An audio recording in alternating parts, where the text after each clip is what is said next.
مالك جنان ربي قرآن كتير ربط إنما يوفى الصابرون أجرهم بغير حساب وروتا أبسكبني في سبيل أبن قالت ثاني دتشاغوني حساب مالي إساني. السلام عليكم ورحمة الله وبركاته.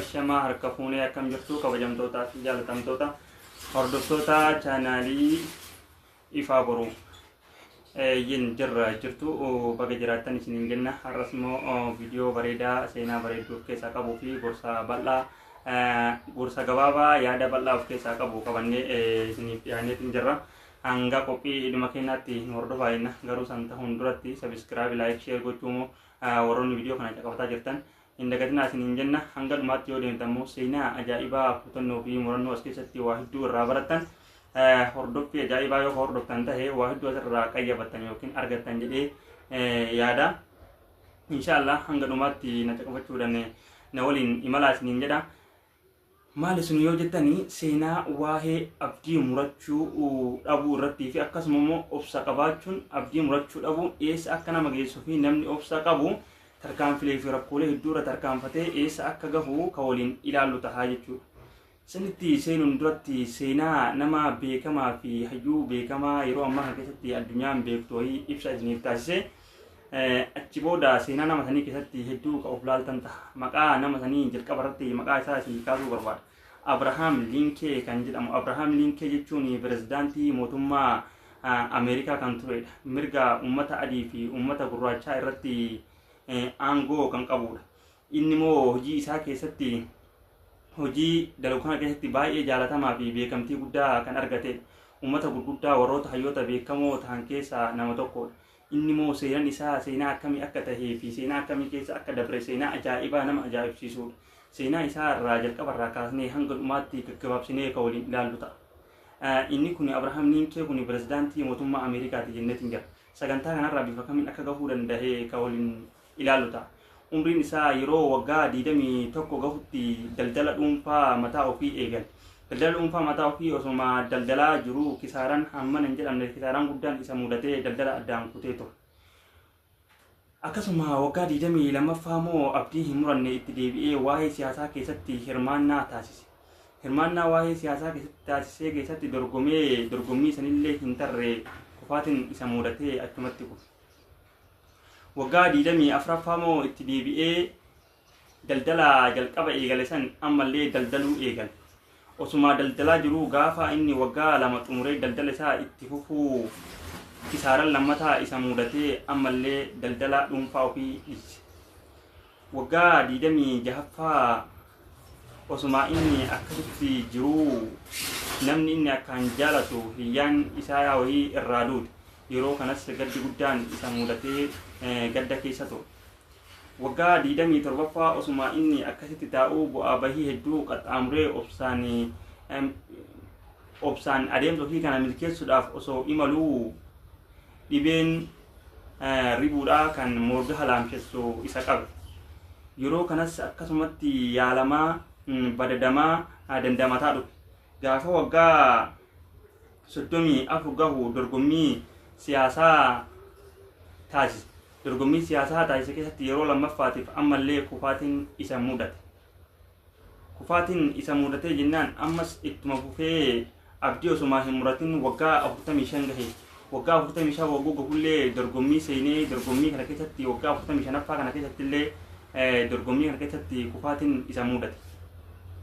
Laata nuti osoo yeroo hedduu akkasitti deebinee waggaa 21 irraa ka'ee hanga waggaa 45tti dorgommii keessa jira. Hanga ammaatti tasumallee hin milkoofne. Garuu moo kufaatii isaa kanaafillee dadhabbiin isaa kanaafillee tarkaanfii itti fufaa jira. Guyyaa tokko ni milkaa'aa jedhee waan abdii qabu ko osoo abdii hin muratin as gaheetiin jira. Imalli isaa hin dhumanne karaa dhumaati irratti maal akka inni ta'u immoo ka waliin ilaallu tahaa na waliin itti fufaa. Akkasumatti deebi'ee waggaa 47 gahe.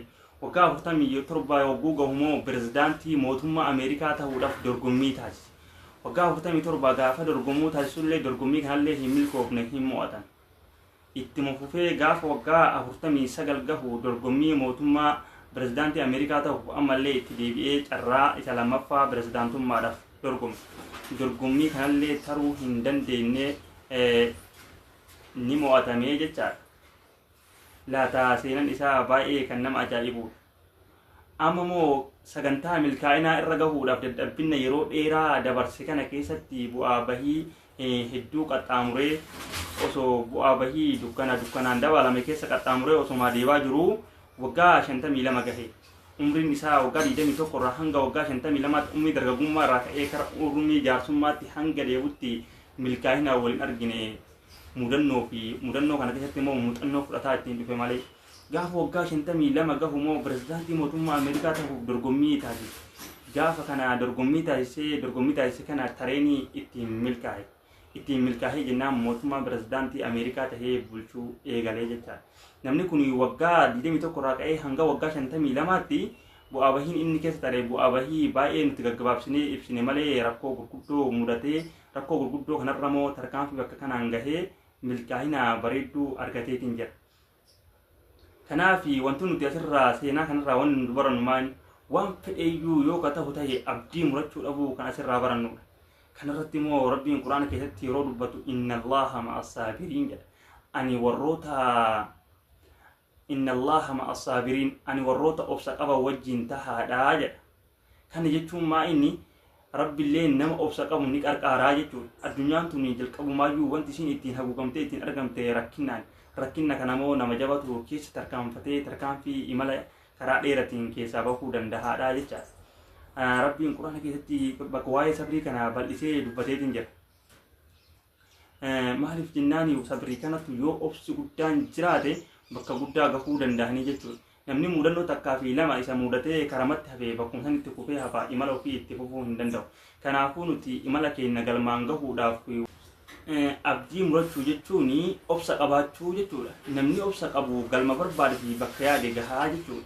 Maaliif jennaan Rabbiin Quraana keessatti yeroo dubbatu innamaa yuwaffas saabiruuna ajrahum bighayri hisaab. Warroota obsa qabanii fi sabrii qaban galata isaanii dachaa goonee hisaaban malee isaaniif galchinaa jedha. Kana jechuun namni mudannoo isaa keessatti obsa qabaatu abdii muratuu dhabuu isaa agarsiisaa jechaadha. Kanaaf warroota addunyaa kanarratti sadarkaalee gurguddoo fi maqaalee gurguddoo fi beekamtii gurguddoo qaban seenaa isaanii yoo qoratan ta'e namoota har'a nuti amma ani irraa dubbataa jiru kana qofa osoo hin tahinitti warroonni seenaa gurguddoo qaban hedduu. Seenaan isaanii kun akkamitti galma kana gahuu danda'e akkamitti dubbatamuu danda'e ka jedhamu seenaa isaanii of duuba deebi'amee yoo qoratamu ta'e seenaan isaanii akkaataan isaan keessa taran waan baay'ee cinqaa yoo dubbatan nama sodaachisuu fi namni cinqaa isaan keessa hin tare jedhamee hin yaadamne hedduutu jira jechuudha. Kanaaf beekamtii jechuun yookiin beekumsa jechuun lafumaa ka'ee ka dhufe osoo hin tahinitti isa booda moo dukkanni hedduu fi cinqaaleen hedduun jiraachuu asirraa ni baratan jedheetii yaada. Kana jechuun waa barata taananii waa dalagata taananii obsa qabaachuu kan kee yoo ka jiraatu ta'e galma barbaade san gahuu dandeettaa jechuudha. Kana jechuun atiin barnoota barattu irratti tattaaffii hedduu yoo kataasistu ta'e obsa qabaatee milkaa'inni kan kee karaa boodarra akka dhufutti itti amantee dalaguu danda'uu qabda jechuudha. Atiin dalagattus dalagaa kee kana keessatti obsa qabaatee yoo itti fuftu ta'e karaa boodatti irratti akka argattuu fi akka milkooftu beeytee itti fufuu qabdaa jechuudha. Kana waan ta'eef dhaamsi keenya ka guyyaa har'aa kana fakkaata. Subscribe gochuun moo irraan fudhanaa jecha asumarratti isinirraa gabaabsina. Assalaamu alaikum warahmatullahi